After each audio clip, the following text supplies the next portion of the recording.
जन साथियों, स्वागत है आप सभी का एक बार फिर से। उम्मीद है दोस्तों आप सभी बेहतरीन होंगे और आप सभी की तैयारी बहुत शानदार चल रही है। यूपी पुलिस एग्जाम के लिए लगातार हम लोग प्रैक्टिस सेट मॉक टेस्ट लगातार वीडियो ला रहे हैं। आज हम लोग फिर से मानसिक अभिरुचि से पहले भी हमने 20 क्वेश्चन आपको करवाए थे। आज फिर से टॉप 20 क्वेश्चन करवाने वाले हैं और आज के जो प्रश्न हमने लिए हैं ये 2021 यूपीएसआई, 2000 यूपीएसआई 2017 और यूपी कांस्टेबल जो प्रीवियस क्वेश्चन है उन्हीं से रिलेटेड हमने उठाए हैं और बहुत बेहतरीन क्वेश्चन है। 20 क्वेश्चन है, इन सबको आप 20 से 21 क्वेश्चन है, लेकिन जब इनको देखेंगे वाकई में लगेगा कि हाँ ये क्वेश्चन आपके एग्जाम में आ सकते हैं। बिना देरी के शुरुआत करते हैं आज के पहले क्वेश्चन से। पहला क्वेश्चन आप सभी की स्क्रीन पर ये रहेगा, राइट आंसर क्या है इनमें से बताना है। पहला पहला क्वेश्चन है, निम्नलिखित में से पुलिसकर्मी कौन सा आचरण जनता के विश्वास को नहीं पा सका है? जनता के विश्वास को नहीं पा सका है, बताएंगे कौन सा आचरण जो है वो जनता के विश्वास को नहीं पा सका है। पहला, मेलों में खोए हुए बच्चों को ढूंढ निकालना। भाई मेले में खोए हुए बच्चे को आदमी जो पुलिस है आसानी से ढूंढ सकती, तो ये तो आपका सही है। यातायात व्यवस्था को संभालकर दुर्घटनाओं को रोकना। हाँ, यातायात व्यवस्था को भी जो है वो क्या है, उनको रोका गया है। चोरी डकैती से जनता को बचाने के लिए गश्त भी पुलिस लगाती है। केवल पुलिस स्टेशन से ही कानून व्यवस्था को नियंत्रित करना, ये अभी तक जो पुलिस है वो नहीं कर पाई है। क्या सिर्फ पुलिस स्टेशन से बैठकर कानून व्यवस्था नियंत्रित कर पाती है पुलिस? तो आप कहेंगे नहीं, ऐसा अभी तक नहीं हो पा रहा है। तो राइट आंसर क्या होगा दोस्तों? डी होगा। ठीक है, चलिए नेक्स्ट पर चलते हैं। ये बताइए अब क्या आबकारी अपराध, ये देखिए यूपीएसआई 2011 का क्वेश्चन है। हालांकि बहुत पुराना क्वेश्चन नहीं है, लेकिन हाँ ऐसे क्वेश्चन प्रीवियसर जो इस टाइप के क्वेश्चन होते हैं ज़्यादा प्रीवियसर ही पूछे जाते हैं। कह रहा है, देखिए ये बताइए, कह रहा है आबकारी अपराधों का पता लगाने व चालान करने का अब अधिकार निम्नलिखित में से किसको है? जो आबकारी अपराध होते हैं उनका पता लगाना और चालान करने का जो अधिकार है वो किसको है? इस क्वेश्चन का राइट आंसर अगर पूछा जाता तो याद रखेंगे, right answer option number D होगा। आबकारी निरीक्षक व पुलिस दोनों को है। किसको? आबकारी निरीक्षक को भी है और पुलिस दोनों को। तो राइट आंसर क्या होगा? डी होगा। ठीक है, चलिए नेक्स्ट क्वेश्चन पर चलते हैं। ये देखिए अगला क्वेश्चन क्या है, जब कोई व्यक्ति अपनी मृत्यु की स्थितियों को बताते हुए मर जाता है तो उस दौरान के उसके बयान को निम्नलिखित में से क्या कहा जाएगा? बताएंगे। जब मान लिया कोई मृत्यु की स्थिति हो और हम अपना बयान दे रहा हो और अचानक उसकी मृत्यु हो जाती है बयान देते समय, तो उसकी मृत्यु को जो उसका बयान होगा उसे क्या कहा जाता है? तो उसे मृत्युकालिक कथन बोलते हैं। क्या बोलते हैं? मृत्युकालिक कथन। राइट आंसर क्या होगा? सी होगा। मृत्युकालिक कथन बोला जाता है, याद रखेंगे, वेरी इंपॉर्टेंट क्वेश्चन है। ऐसे ही क्वेश्चन देखिए 2021 का क्वेश्चन ज़्यादा पुराना नहीं है। ठीक है, प्रीवियस क्वेश्चन में पूछा जा सकता है। ये क्वेश्चन देखिए, निम्नलिखित में से कौन सा प्रत्येक मानव का विशिष्ट पहचान चिन्ह है? मतलब जिसके अनुसार आप अपराध का पता लगा सकते हैं, चिन्ह है। तो देखो, शरीर का वसा, ये रक्त का समूह, त्वचा का रंग, फिंगरप्रिंट, ये बहुत इंपॉर्टेंट, फिंगरप्रिंट। राइट आंसर क्या होगा? सी होगा। नेक्स्ट को देखिए, यदि आपके पड़ोस में एक चोरी हो गई तो आपकी तत्काल कार्रवाई क्या होनी चाहिए? बताएंगे। पुलिस मुख्यालय को कॉल करना चाहिए, पुलिस हेल्पलाइन नंबर पर कॉल करना चाहिए, तुरंत निवारण के लिए अदालत जाना चाहिए, सोशल मीडिया के माध्यम से दूसरों को सचेत करना चाहिए। तो अगर आपके मान लिया पड़ोस में चोरी होती है तो सबसे पहले क्या, पुलिस हेल्पलाइन नंबर पर आप कॉल करेंगे। क्या करेंगे? पुलिस हेल्पलाइन नंबर पर कॉल करेंगे। राइट आंसर विकल्प उत्तर बी होगा। क्लियर है इतनी बात? उम्मीद है समझ गए होंगे। नेक्स्ट पर चलते हैं। ये लीजिए, ये बताइए, ये भी बहुत बेहतरीन क्वेश्चन है और ये 2018 का क्वेश्चन है। बताएंगे एएसआई का है, यूपीएसआई एएसआई मतलब आप अपराध विभाग के प्रमुख हैं। हालांकि आपके नियंत्रण में आने वाला इलाका लगभग अपराध मुक्त है, तथापि आपके इलाके में अपराध अचानक बढ़ गया। अपराध को नियंत्रित करने के लिए आप निम्नलिखित में से कौन सी कार्रवाई करेंगे? Very important question. अब जो है, आप अपराध को नियंत्रित करने के लिए क्या कार्रवाई करेंगे? तो सबसे पहले अपराधों को आगे बचने के लिए शांति बैठकें आयोजित करेंगे। ये नहीं, शांति बैठक हो थोड़ी आयोजित होगी। वर्तमान के साथ अतीत के अपराध की दर में तुलना करेंगे। बंदूकें रखने पर मालिकों को प्रतिबंध लागू करेंगे। अपराध की वृद्धि के कारणों की पहचान करने पर ध्यान केंद्रित करेंगे। भाई उसने क्वेश्चन ने क्या कहा? उसने कहा पहले तो आपका जो नियंत्रण वाला इलाका था लगभग अपराध मुक्त हो चुका था, लेकिन अचानक से बढ़ने लगा।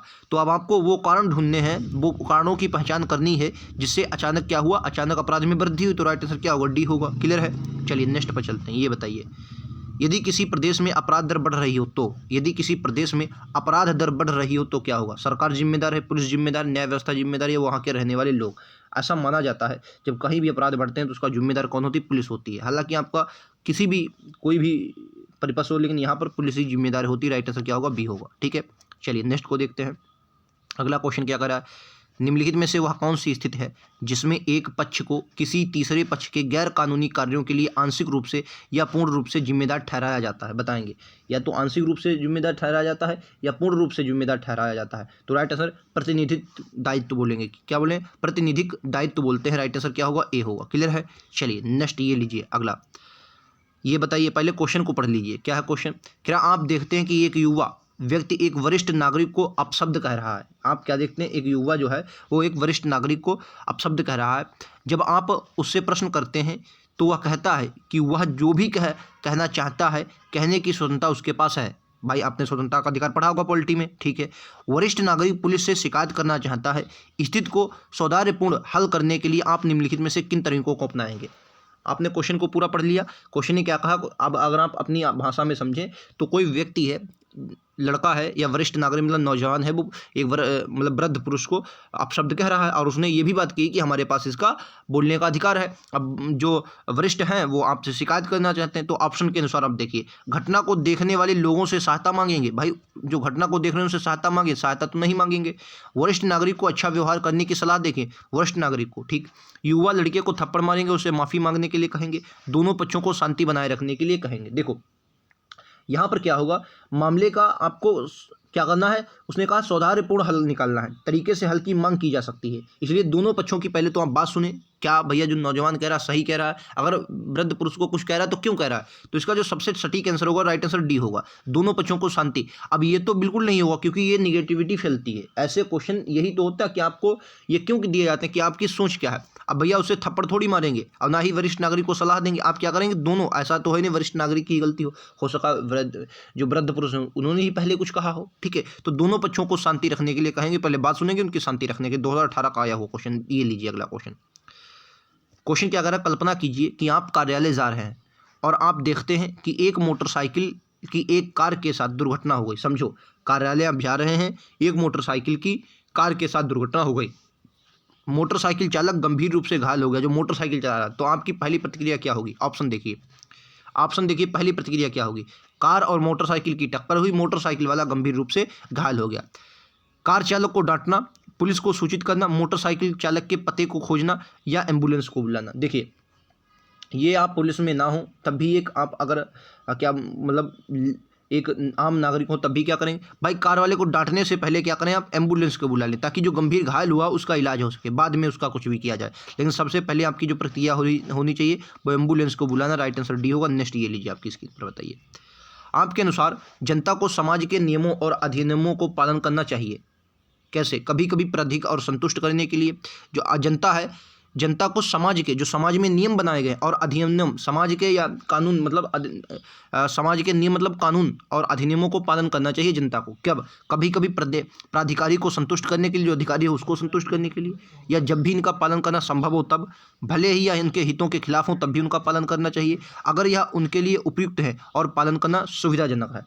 बताएंगे राइट आंसर क्या। देखो भले ही या उनके हितों के खिलाफ हो, भले ही आपके हितों के कोई कानून खिलाफ हो, लेकिन क्या है, कानून कानून है, उसका आपको पालन करना चाहिए। तो राइट आंसर क्या होगा, सी होगा। 18 का क्वेश्चन है आया हुआ, ठीक है, ठीक है। ये देश तभी चल सकता है। नेक्स्ट देखते हैं ये क्वेश्चन, देखिए 2021 यूपीएससी थर्ड शिफ्ट का क्वेश्चन है। क्वेश्चन कह रहा है नरसंहार, मानवता के विरुद्ध अपराध और युद्ध अपराध का अभियोजन किस संगठन द्वारा संचालित किया जाता है। बताएं, नरसंहार, मानवता के विरुद्ध अपराध और युद्ध अपराध का अभियोजन किस संगठन द्वारा संचालित किया जाता है। बताएंगे राइट आंसर क्या होगा, ऑप्शन नंबर ए, अंतर्राष्ट्रीय अपराध न्यायालय।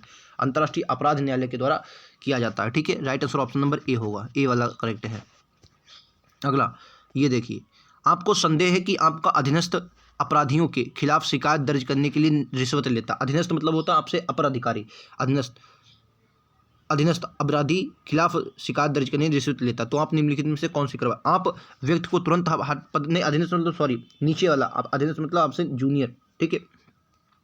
तो क्या बोलेंगे, आप व्यक्ति को तुरंत पद से हटा देंगे, आप उसकी इच्छित पदोन्नति को रोक देंगे, मतलब उसकी अगर पदोन्नति होगी आप उसे रोक देंगे। आप सत्यापित करेंगे कि संदेह सही है या नहीं, आप उसे तुरंत निलंबित कर दें। देखिए कोई भी आप अगर आपको संदेह होता है तो पहले उसकी जांच कर लीजिए। जब पूर्णतः आप जांच कर लेंगे तो आप सत्यापित करेंगे कि संदेह सही है या गलत है। जब तक आपको संदेह सही नहीं होगा तब तक आप निश्चित नहीं कर सकते। तो राइट आंसर क्या होगा, सी इस क्वेश्चन का राइट आंसर होगा। क्लियर है, चलिए नेक्स्ट पर चलते हैं। सभी कानूनों का पालन करना क्या है, हमारी मजबूरी है, जिम्मेदारी, एक सामाजिक बंधन है, कुछ प्रभावशाली लोगों को नियंत्रण बनाए रखने का तरीका नहीं।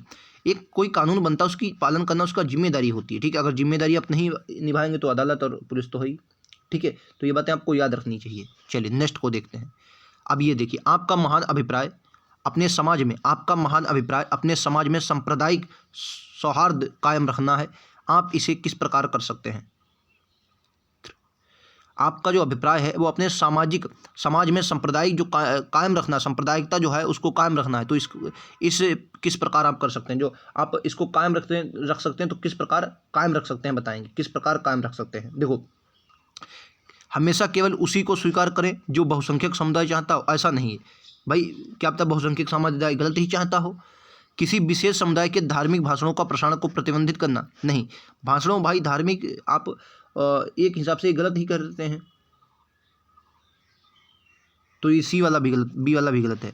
तालमेल ना बनाए रखने के परिणामों को बारे में सांप्रदायिक प्रमुखों की धमकी देना। और चौथा करा व्यक्तियों का डर, ईर्ष्या और घृणा से ऊपर उठने की मदद। व्यक्तियों की डर, ईर्ष्या और घृणा से ऊपर उठने में मदद करना। हाँ, ये वाला राइट आंसर डी वाला। जो व्यक्ति, अगर व्यक्तियों में किसी प्रकार का डर बना है, उनमें एक दूसरे के प्रति ईर्ष्या है, एक दूसरे के प्रति घृणा है, तो उसे ऊपर उठाने में आप मदद करेंगे। ये सबसे सटीक आंसर बनेगा। राइट आंसर क्या होगा? डी होगा। तभी आप जो सांप्रदायिकता का जो अभिप्राय है उसे आप कायम रख सकते हैं। ठीक है, तो राइट आंसर क्या होगा? डी होगा, यूपीएससी 2018। ये देखिए, इनमें से आपकी राय क्या है? जाति जीवन में सर्वोपरि होना चाहिए। मित्रता और स्नेह जाति से परे हैं। किसी को अपनी जाति के विरुद्ध नहीं जाना चाहिए। जाति के प्रति ईमानदारी सबसे सुनिश्चित मार्ग है। बताएंगे, 2011 का क्वेश्चन है। तो क्या होगा? मित्रता और स्नेह जाति से परे है। मित्रता और स्नेह जो है वो जाति से परे है, याद रखेंगे। जाति सर्वोपरि नहीं होती है, ये बात मतलब जो भी आपका हो, लेकिन ये इसके अनुसार राइट आंसर नहीं है। ऑप्शन बी बिल्कुल करेक्ट होगा। Option number B right answer है। नेक्स्ट को देखते हैं। एक पुलिसमैन को के प्रति जिम्मेदार होना चाहिए। समाज के प्रति, स्वयं के प्रति, जाति के प्रति, किसी के भी प्रति नहीं, तो गलत हो जाएगा भैया। एक पुलिसमैन, हर आदमी किसी के प्रति जिम्मेदार है। प्रधानमंत्री किसी ने प्रति जिम्मेदार है, तो राइट आंसर क्या होगा? समाज के प्रति। पुलिसमैन किसके प्रति? समाज के प्रति जिम्मेदार होता है। राइट आंसर क्या होगा? ए होगा। क्लियर है? चलिए नेक्स्ट क्वेश्चन ये रहा आपकी स्क्रीन पर, बताएंगे राइट आंसर क्या होगा। निम्नलिखित में से वह कौन सा प्रमुख कारक नहीं है जो सांप्रदायिक असमंजस्य पैदा करता है? निम्नलिखित में से कौन सा एक प्रमुख कारक नहीं है जो सांप्रदायिक असमंजस्य पैदा करता है? राष्ट्रीय ध्वज क्या असमंजस्य पैदा करता है? सांप्रदायिक, राष्ट्रीय सांस्कृतिक विविधता, भाषाई विविधता या धर्म?